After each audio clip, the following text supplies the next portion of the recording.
The value of life, a lesson I'll never forget. I still remember the day I asked my father a question that changed my life forever. "Father, what is the value of my life?" He looked at me with a mysterious smile, then reached into his pocket and pulled out a shiny, beautiful stone. "Son," he said, placing the stone in my hand, "take this to the market. Sit quietly, and if anyone asks for the price, don't say a word. Just hold up 2 fingers." His instructions seemed strange, but I obeyed.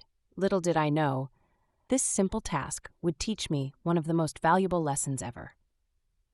I walked through the bustling marketplace, the stone clutched tightly in my hand. Vendors shouted, haggling over fresh produce and fabrics, but I focused on my task. Finding a quiet spot, I sat down, holding the stone in my palm. After a while, an old woman noticed me and approached. Her eyes sparkled with curiosity. "How much for this stone, child?" she asked, her voice gentle. I remembered my father's words and raised 2 fingers. She nodded, smiling. "2 rupees? I'll take it." I hesitated, heart pounding. Was this really the worth of the stone? Confused, I rushed back home and told my father everything. He simply smiled, as if expecting my reaction. "Good," he said. "Now take this stone to a jeweler's shop." My curiosity deepened. Why was he sending me to different places? But I obeyed, eager to uncover the mystery. The jeweler's shop was filled with glittering gems, the air thick with the scent of polished wood and metal. As I stepped inside, a man behind the counter noticed me instantly. His eyes locked onto the stone in my hand, narrowing with intrigue. "How much for this?" he asked. I hesitated before raising 2 fingers, just as I had done before. The jeweler's eyes widened in astonishment. 200 rupees, he exclaimed. "I'll buy it immediately." My breath caught in my throat. 200? But the old woman had only offered 2. Why was the price so different here? My mind swirled with questions as I clutched the stone tightly and dashed back to my father, my pulse racing. "Father," I gasped, "the jeweler said it's worth 200 rupees. My father simply nodded, a knowing glint in his eyes. "Now," he said, "take it to the Precious Gems Market." The Precious Gems Market was unlike any place I had ever seen. Expensive jewels glittered under the golden chandeliers, and merchants whispered in hushed tones about rare treasures. My heart pounded as I stepped inside, feeling out of place among the well-dressed buyers. Suddenly, a wealthy merchant caught sight of the stone in my hands. His eyes flickered with interest, and he strode toward me. "How much for this?" His voice was calm, but there was a sharpness behind it. Swallowing my nerves, I held up 2 fingers, expecting the same response as before. But his reaction stunned me. His face lit up with excitement. 2,000 rupees, he exclaimed. Then, as if struck by a sudden realization, he leaned in closer.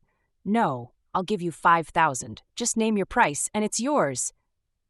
My stomach twisted in shock. 5,000? My hands trembled as I held onto the stone, unable to believe my ears. Was this really the same stone the old woman had wanted for 2 rupees? Why did its value keep changing? I turned and ran back home, breathless, my thoughts a tangled mess. My father, however, remained calm, as if expecting this outcome. "This time," he said, his voice firm yet gentle, "I want you to take this stone to the city's Grand Museum." My heart pounded faster. A museum? That place was filled with relics and artifacts worth millions. Surely they wouldn't be interested in this small stone, but I had stopped questioning my father's instructions. There was a lesson here, I could feel it. I just didn't know what it was yet. So, gripping the stone tightly, I made my way to the Grand Museum, a towering building that loomed over the city like a silent guardian of secrets. The moment I stepped inside, I felt a shift in the air. It was cool and silent, the walls adorned with paintings and ancient treasures encased in glass. I wandered cautiously, my hands sweaty, until a museum curator spotted me. His gaze landed on the stone, and he gasped audibly, rushing toward me as if I were holding a lost treasure. "Where did you get this?" His voice was barely a whisper. I swallowed hard, unsure of what to say. "How much do you want for it?" he asked, his excitement barely contained. I hesitated before raising 2 fingers.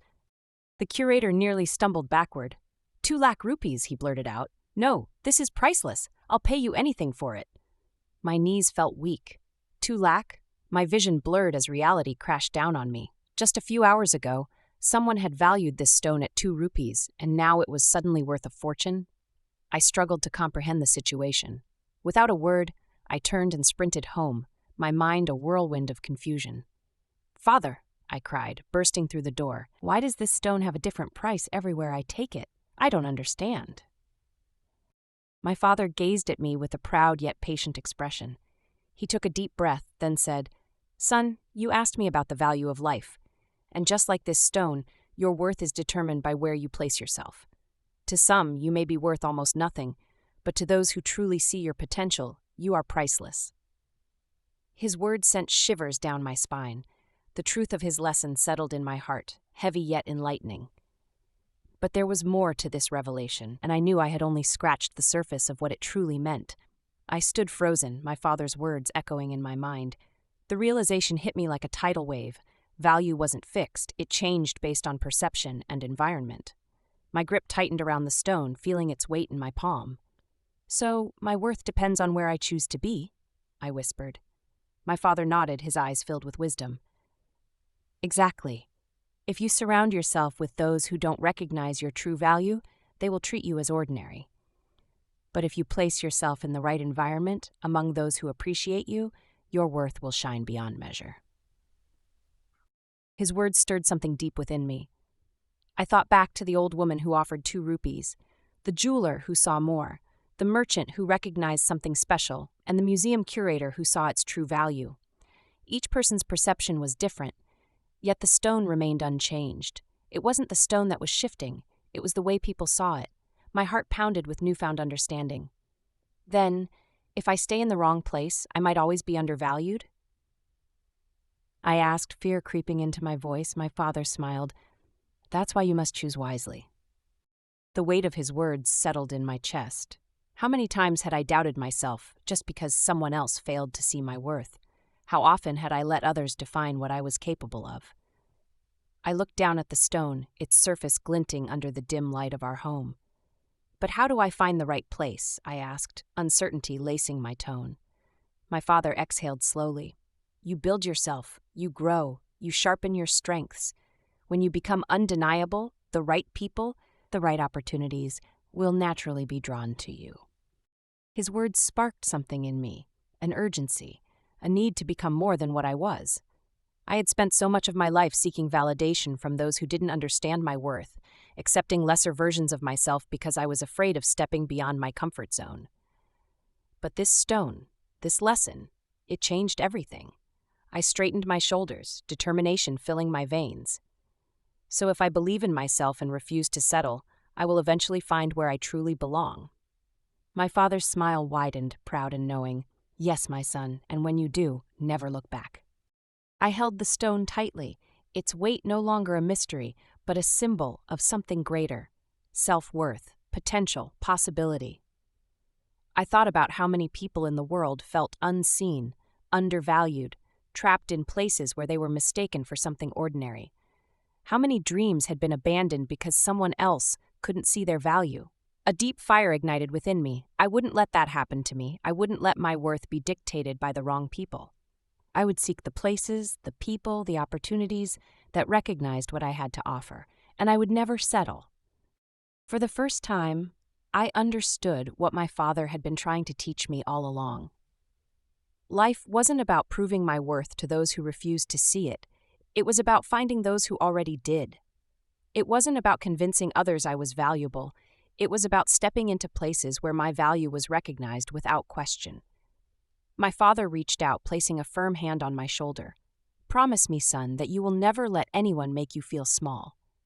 You are worth more than you realize, but only you can decide how the world sees you." A shiver ran down my spine. I knew this lesson would stay with me forever.